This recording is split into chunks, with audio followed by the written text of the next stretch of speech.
Of democracy की, मुज़ाकरात की। असलम गौरी साहब, थोड़ा सा इसके ऊपर भी सर अपनी राय दीजिएगा कि एक तरफ से ऐसा लग रहा है कि दोनों साइड्स, गवर्नमेंट भी और ऑपोजिशन भी, अगर फेयर एनालिसिस किया जाए तो एक दूसरे का ब्लफ कॉल कर रही है। ऑपोजिशन कहती है मुज़ाकरात करने, जब लगता है गवर्नमेंट शायद वेलकम कर लेगी तो बैक ट्रैक कर जाती है। गवर्नमेंट का भी सर इसी तरह का मामला है, गवर्नमेंट की तरफ से ऑफर आती है मुज़ाकरात कर लें, जब ये लोग वेलकम करते हैं गवर्नमेंट पीछे हट जाती है। तो ये इस वक्त जो सिचुएशन, आपको लगता है कि कोई ऐसी सूरत हो सकती है कि ये पार्टियां दोनों, जिसमें आप भी शामिल हैं ऑपोजिशन के अंदर, आप लोग मुज़ाकरात की एक मेज पर बैठ सकते हैं?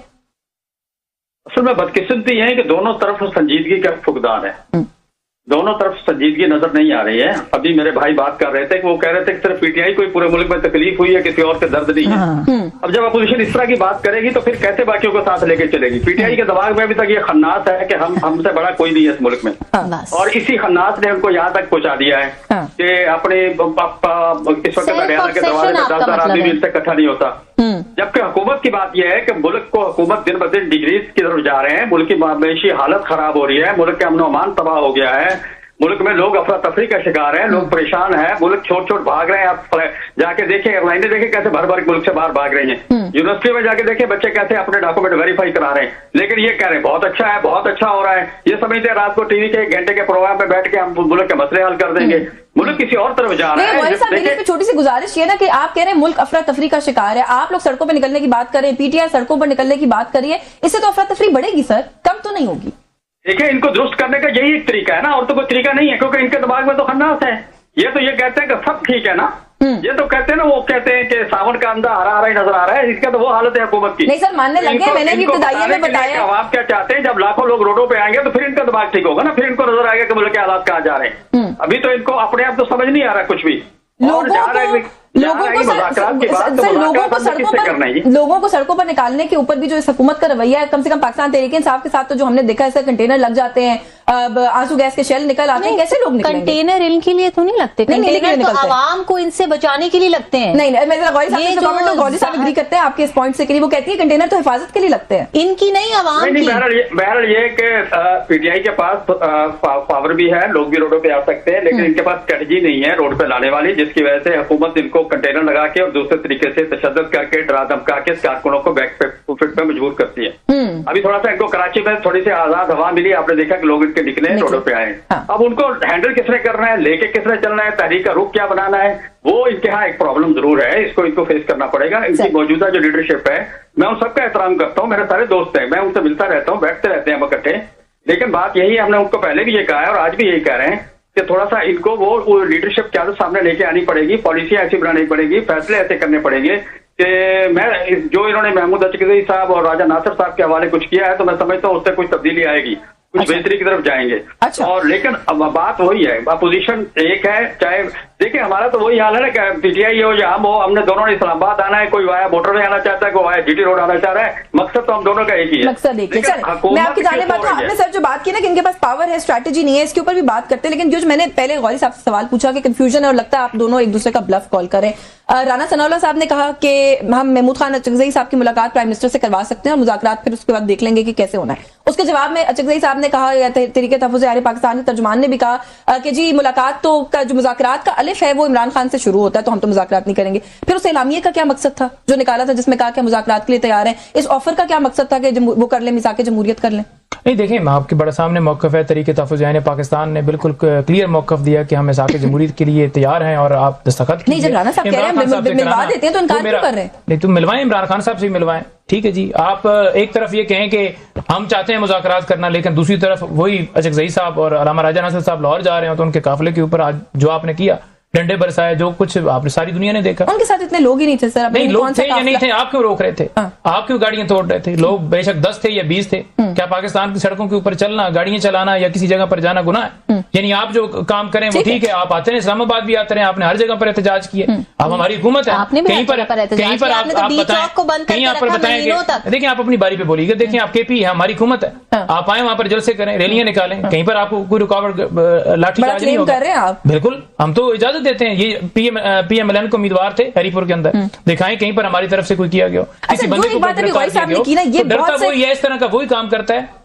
जो बंदा हार चुका होता है पॉलिटिकली, फिर वो जबर का या इस तरह की सारी चीजें अच्छा, बहुत से लोगों का एनालिसिस है, जो बात अभी गौरी साहब कर रहे थे, उन्होंने कहा कि आप लोगों के पास पावर है, लोग आपकी फॉलोइंग है, आप ऑपोजिशन की सबसे बड़ी जमात है इस वक्त मुल्क के अंदर, स्ट्रैटेजी नहीं है, जिसकी वजह से आपका लीडर भी जेल में है, जिसकी वजह से आपकी पार्टी भी जो है वो इन शैम्बल्स दिखाई देती है, हर दूसरे दिन कोई लड़ाई भी आपकी पार्टी की निकल रही होती है, एक बंदा दूसरे को निगेट कर रहा होता है, सब कुछ एक मेस में नजर आता है। नहीं देखिए, आप देखिए 26 नवंबर को भी जिस तरह लोग लेकर लाखों की तादाद के अंदर है, 4 अक्टूबर को इसी तरह है, जब कॉल तो आए ना, 2-3 जीरो मिस कर गए, अदरवाइज देखिए जीरो मिस होगी, ठीक है, तो आपने जो गोलियां चलाई हैं उसका भी जरा हिसाब दे दें, तो यहाँ स्नाइपर्स ना बैठाने पड़ते लोगों के ऊपर। 10,000 5,000 वर्कर्स हमारे जिन्नात तो नहीं वो गिरफ्तार हुए, 5,000 वर्कर्स हमारे गिरफ्तार हुए, ठीक है जी, लोगों के ऊपर मुकदमात बनाए गए, हमारे लीडर को बेगुनाह जेल के अंदर डाला होगा। और जमहूरियत की ये बातें कहते हैं, कौन सी जमहूरियत जो जेली मैंडेट के जरिए आप पार्लियामेंट के अंदर बैठे हुए हैं, वो जमहूरियत जहाँ पर बोलने के ऊपर पाबंदी नहीं है, वो जमहूरियत जहाँ पर मीडिया के लोगों को जो है वो घर भिजवा दिया जाता है कि आप जो है पतन की रिपोर्ट के, वो काशिफ अब्बासी का क्या कसूर था और दीगर साफियों को क्या कसूर था, जो उन्होंने जो है वो इनके ऊपर जो है वो उंगली उठाई और ये जनाब तौहीन होगी, तौहीन मरियम होगी। वहां पंजाब असेंबली के अंदर मरियम साहबा का नाम लिया जाता है तो 26 अराकीन की मेंबरशिप भी मुअत्तल हो जाती है। ये जमहूरियत है, ठीक है जी। इन्होंने कहा जी पार्लियामेंट का तकद्दुस, कौन सा पार्लियामेंट का तकद्दुस है? आप अपनी बात पे जवाब दीजिएगा ना। पार्लियामेंट का तकद्दुस की आपने बात की है, पार्लियामेंट जहां पर जाकर घुस के एहलकार इदारों के जाकर एमएनएस को घसीट के बाहर लेकर आते हैं, उस पार्लियामेंट का तकद्दुस की आप बात करते हैं जहां पर कोई गुफ्तगू कोई, तो अब कौन चला रहा है? अब कौन सा कर्नल, उसका नाम भी ले दें, कोई नहीं चला रहे हैं ना, आपको किसने बनाया? ठीक है जी, आप जो कर रहे हैं बात ये है कि जब वो जिसको क्लेम करने इल्जाम होता तो तकरीरें सेंसर कौन कर रहा है? सेंसर कौन नहीं, तकरीरें कौन सेंसर कर रहा है? वो देखिए वो सेंसर वही कर रहे हैं इन्होंने बात की इंतशार, ठीक है जी, इंतशार अगर अपने हक के लिए निकले तो वो इंतशार है, और अगर आप निकले तो वो जमहूरियत है। भाई हम अपने हकूक के लिए निकलेंगे, हम पहले भी निकले, ये हमारा राइट है, आप हमें कैसे रोक सकते हैं? आपके निकलने के तरीकेकार पे मैं बात करती हूँ, मैं तरीकेकार पे बात करती हूँ, लेकिन मैं आमना को जरा 2 फ्रंट्स खुल गए हैं आमना साहिबा आप लोगों के लिए। पीटीआई तो फ्रंट था ही था, मौलाना ने भी कह दिया कि ये निकला ना निकले हम सड़कों पर निकलेंगे क्योंकि अवाम की बस होगी। और जहां पर गवर्नमेंट की एक्सेप्टेंस की बात कहती कि बस होगी, मसला ये नहीं अवाम तो कहती है बस होगी, ये ना करें। लेकिन मेरी बात सुने ना, जो गवर्नमेंट की लेजिटिमेसी की बात है, मौलाना ने भी कहा कि हुकूमती इत्तेहाद को 1 साल के अंदर 2/3 अक्सरियत मिली है, इसको मैं जबरी अक्सरियत कहता हूँ।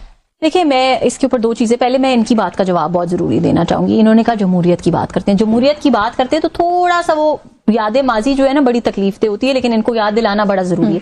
जमहूरियत की बात वो पार्टी कर रही है जिसका लीडर एक डिक्टेटर का पोलिंग एजेंट था। जमहूरियत की बात वो पार्टी कर रही है जिसका लीडर डिक्टेटर के साथ बैठ के कहता था कि मुझे वजीर आजम बना दो तो मैं तुम्हारा साथ देने को तैयार हूं। वजीर खजाना भी निकलेगा। 2019 के अंदर क्यों कहा गया ख्वाजा को हटा दें? पीछे ना जाए, मैं आपको हुकूमत देते हैं। अगर इमरान खान इतनी मंजूरी नजर होते हैं, इनके लीडर ने आके अनाउंस किया, ये जो मर्जी इल्जाम लगा ले, इन्होंने तो 35 पंक्चर का भी इल्जाम लगाया, इन्होंने तो 150 फिर यू टर्न। आप 2018 पे भी कमीशन बना देना, 2024 भी बना दें। आप 9 में भी बनाए, आप 26 नवंबर भी बनाए। I feel honoured, that's a very open offer वैसे, but let me tell you something, I feel honoured कि इनका लीडर जो है, और ये तो हमें वैसे भी पता था, लेकिन हमारा लीडर भागा नहीं है, आज जेल के अंदर है और डट के खड़ा कर लिया लाइव टीवी पे कि इनके लीडर का मुकाबला हमारे लीडर से तो हो ही नहीं सकता ना, क्योंकि ये नाम ही नहीं जोड़ सकता। कभी किसी आप कमाल कर रही हैं, कभी किसी नवाज शरीफ का, इमरान खान का, ये मसूर की दाल, स्टेटमेंट से कंपैरिजन कर रहे हैं, कभी किसी सेनेटर की स्टेटमेंट। भाई मुझे बताएं, मेरे लीडर नवाज शरीफ ने क्या कभी ऐसा कहा कि मैं पावरलेस प्राइम मिनिस्टर था? इनके लीडर ने कहा, उसके अंदर जुर्रत थी, आप तक लेटे हुए हैं, उसके अंदर जुर्रत थी, उसने कहा कि ये फैसलों के अंदर मुदाखलत करते अगर तुम मुल्क आप जब इक़्तिदार से हटते हैं, आप कहते हैं एस्टेब्लिशमेंट मुदाखलत करती है, इक़्तिदार के अंदर आते हैं तो कहते हैं जमहूरियत। लेकिन अगर उसके अंदर जुर्रत होती तो वो आके रोज अनाउंसमेंट ना करता कि अब मैं इनके साथ ऐसे करने वाला हूं, ये भी तो ऐसे करने वाला हूं। उसमें जुर्रत नहीं थी, वो मुलव्विस था उस सारे गेम प्लान के अंदर। लेकिन बिल्कुल चोरों को, लुटेरों को सजा भी होनी चाहिए, उनके खिलाफ कार्रवाई भी होनी चाहिए। आपने डील के जरिए खत्म कराया तो उसने गलत किया, कौन सा पैसा नहीं, तो मेरी बात कौन सी मुकम्मल है? नहीं चले बोलने दिया, किधर मुकम्मल होनी है? मुकम्मल हो गया, बात क्या मुकम्मल? कोई बात नहीं, वक्त अल्लाह ताला मुकम्मल करने वाला है, आपका मुकम्मल इंशाल्लाह होगा, कोई मुकम्मल नहीं है। जिंदगी और मौत के फैसले अल्लाह ताला करते हैं ना। That man realized कि मेरा हाउस ऑफ कार्ड्स शैटर हो रहा है। That is when he started making these statements. इतनी उसमें गैरत थी, इतनी उसमें जुर्रत थी तो ना आरटीएस बैठा के हुकूमत बनाता, तो इतनी गैरत थी तो 4 हफ्ते का टाइम लेके नवाज शरीफ वापस आ जाता। इतनी गैरत होती तो अदालत के सामने सरेंडर कर देता, बाहर लंदन बैठ के बेल ना लेता। इतनी गैरत होती तो मखसूस रिश्ते ना लेते जो पीटीआई को मिली थी। इतनी गैरत होती तो फॉर्म 47 के ऊपर आप वज़ीर आज़म ना बनते। इतनी गैरत होती तो नवाज शरीफ को आपने लाया था, आप शहबाज शरीफ को वज़ीर आज़म बना दिया। आप लॉयर हैं थोड़ा सा एहसास करें, लीगली इनकरेक्ट बातें ना बताएं। नहीं, कौन सी लीगली? आप you are not entitled to the reserve seats. कौन सा लॉ ये कहता है कि जिस पार्टी ने लिस्ट ही नहीं दी उसको मखसूस नशिस्तें दे दें? ये सारा मुझे सवाल का जवाब पार्टी ने लिस्ट दी थी, सुप्रीम कोर्ट के अंदर हमने जमा कराई है। आप हकायक को देखिए, आप गलत बयानी कर रहे हैं। पार्टी ने लिस्ट दी? पीटीआई ने। पीटीआई तो पार्टी थी नहीं इलेक्शन में। आपने इलेक्शन सुनी है, काउंसिल पे लड़ा और पीटीआई की लिस्ट कौन सीटें दे दें? सुनील काउंसिल पे नहीं लड़ा, पीटीआई पे टिकट मैंने जमा करवाया। सुप्रीम कोर्ट ने कहा कि ये आजाद नहीं थे, आपने खुद को आजाद तस्वर किया, आप पीटीआई थे। ठीक है जी, पीटीआई तो ने आप आपसे ब्रेक लेनी है। सुप्रीम कोर्ट ने आपको 3 दिन दिए अपनी पार्टी अनाउंस करने की। आपने खुद कहा कि आप सुनिए, बिल्कुल आप गलत कर रही हैं। सुनील काउंसिल ने अपने नाम के लिए घोड़े के लिए अप्लाई किया।